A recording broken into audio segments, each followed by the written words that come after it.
Okay, this video is called Option to Purchase Contract, Your Best Friend. All right, let's take a look at this contract and let's go line by line and make sure that everybody understands how easy it is to fill out. All right, let's first start at line 1, optionor, that is the motivated seller. So the motivated seller will put their name on that line. Number 2, optionee is you. That would be your name or your company name.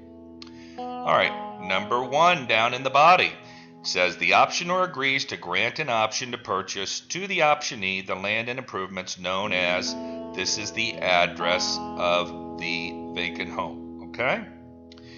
Number 2, the optionor agrees that he or she will not attempt to enter any other negotiations or terms for sale of this property with any other party while this agreement is in effect.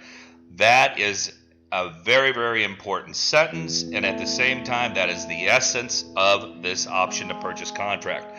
The whole idea is you want to be able to go out and market this property to cash buyers. You will put a lot of effort and work into it. The last thing you want to worry about is the motivated seller trying to sell the property out from underneath you while you're working to try to sell it. So that is a great, great sentence right there. Okay, number 3, upon agreement, the option will begin on the date of, that's usually this right here, is usually the date that you're having the motivated seller sign this agreement. And I like to take it out to 60 to 90 days. A lot of my clients like 90 days. 60 to 90 I think is absolutely fine. Of course, you're going to tell the motivated seller that, you know, if you can sell it today, you'll sell it today. If you can sell it tomorrow, you'll sell it tomorrow. But you just want to give yourself ample enough time in order to try to sell the property. You got to understand the psychology that the motivated seller is sort of thinking. No one is willing to help this motivated seller. Here you came out of the blue and you're saying, Mr. Motivated Seller, you do not have to give me any cash up front. You do not have to spend money and fix this property up. I will take this property as is and I will work my rear end off and I will try to sell it. Now, I don't know about you, but if I have a property that's sitting vacant, it's a non-producing asset, I have to pay taxes on it every year, I've got to always worry that once the grass gets too high, I better go to wherever this property is and cut the grass, or I got to hire somebody to cut it, otherwise I could get fined by the city. Some cities, if the property sits vacant too long, they get fined on that. So believe me, this property is a hassle. So you're a blessing to this motivated seller. So believe me, getting 60 to 90 days isn't hard whatsoever because they can only win with this. There's no downside. There's only an upside to this for that motivated seller. Alrighty, number 4, the purchase price will be, and this is where you put the amount you agreed upon. Now, let me stop right here and explain to you why I have some clients that are able to sell 40% of the properties they get under option, compared to I've got some other clients that will sell 90% of the properties they have under option. What is the difference? Well, my clients that are selling 90% of the properties they have under option, they understand what this option to purchase contract is. It's the exact same thing as being on a first date. When you're out on a first date, you both are talking, you're filling each other out, you really don't know what the future's gonna have in store for you two, and as the weeks go on, all of a sudden things get better or they get worse. What I'm getting at is you're brand new to real estate investing, thus like a first date. When you're meeting with this motivated seller, you really don't know what this property will sell for because you're new to this. You're really not going to know until you start talking to cash buyers. You might have this property under option for $50,000 and you might be trying to sell it for $70,000, but the cash buyers you're talking to are telling you they're only willing to pay $50,000. Well, you're thinking to yourself, well, I've got it under option for $50 and they'll only buy it for $50. I'm not going to make any money. This deal's dead. No, that's the difference between the 40% that gets sold and the 90% that gets sold. the clients that are selling 90% of the deals, all they simply do is they'll go right back to the motivated seller and they'll say, I'll tell you what, I got this property sold today, but I need to pick it up for $45,000. Now, remember, the cash buyers told you, and you probably can get emails from the cash buyers all day long where you've got something in writing that they will agree to buy the property, let's say for the $50,000. So you know you've got it sold for $50,000. When you go to the motivated seller, you look them right in the eyes and say, guess what? I've got it sold, but I need to pick it up for $45,000. The market is not as strong as you thought. I've got it sold today if you'll let me pick it up for $45,000. And 99.9% of the time, they will say yes, because now, going back to being on a first date where it's a fantasy, you don't know how the relationship's going to go. It's like now the first date turned into, you're now on one knee proposing. You got the ring in hand. It's the real deal. Well, when you go back to that motivated seller, it's a real deal now. You've got it sold. No longer is it a fantasy. Oh gosh, I hope he sells the property. It's no longer that. You've got it sold.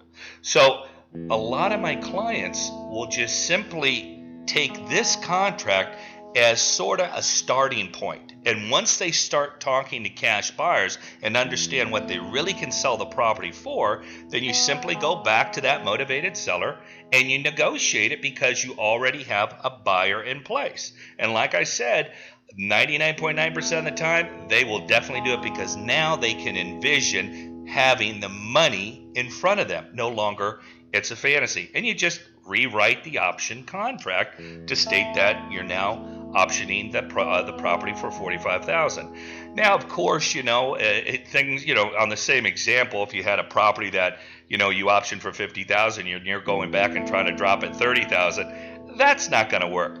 But a lot of times you can work out something and negotiate it to where it's win-win. So that's the difference of my clients that are only selling 40% of their properties to the ones that are almost selling everything, because they understand this is a negotiation. See, even if I had a client that had $1 million in cash and wanted to invest in real estate, I would not let them invest their own money until they first signed an option on that property.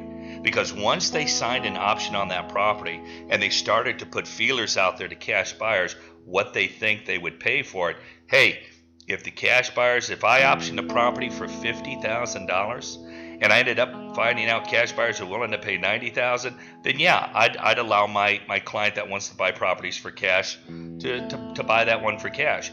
But if you find out that, hey, listen, I picked it up for $50,000, cash buyers are only willing to buy it for $50,000, hey, that's great. You didn't use your own money.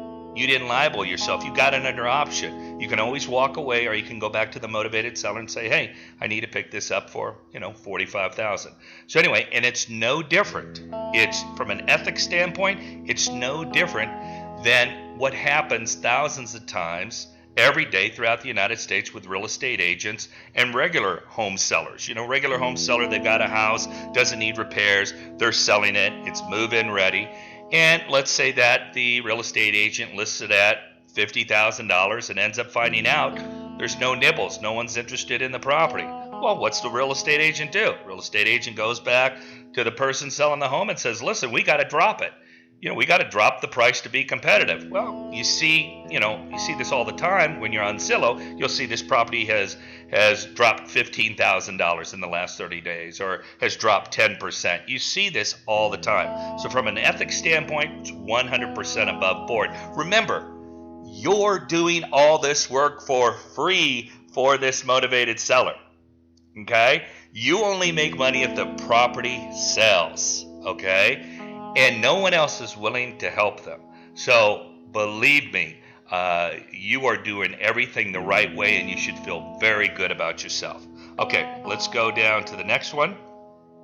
Going down to number 5, the optioner grants optionee access to the above property for showing to prospective partners and or contractors, along with the right to market the above mentioned property. That's pretty well self-explanatory. Optioner must maintain proper insurance on or before mentioned property. Truth is, most of these people have insurance on the property. There's no reason for them to take the insurance off while it's in, while you're trying to market it. Number 7, if the optionee purchases the property, the optionee will assist in paying the closing costs for the optionor not to exceed, X amount percent. Basically, 99.9% of my clients always put 0% here. There's no reason you should have to ever pay for the closing costs. It is a known fact when a person is selling a house, they've got closing costs. The motivated seller knows they've got closing costs. Now, what's great is they don't have to pull any money out of pocket. It'll come out of the proceeds due to them after close. So, for instance, let's say that you did sell the house for $50,000. Let's say closing costs were $600. The title company would forward $49,400 to the motivated seller. So it only comes out of the proceeds. They do not have to pull money out of pocket up front. Okay. Now, I will tell you there are special situations. Let's say that you are competing against another investor to write an option on this property, and let's say to sweeten the deal, you want to offer that you'll pay for 25% of the closing costs, or 50%, or 100%. Okay, that's really the only time. Otherwise, you really should never have to pay for the closing costs. All right, number 8, optioner grants this option for the consideration of, money needs to exchange hands for this contract to be 100% binding. Okay, a lot of my clients will give $10. They'll give them a check or a $10 bill. Sometimes when I've got clients that are writing multiple deals, let's say a motivated seller is selling you 5 properties or 10 properties, maybe you're going to only give them $1 per each property.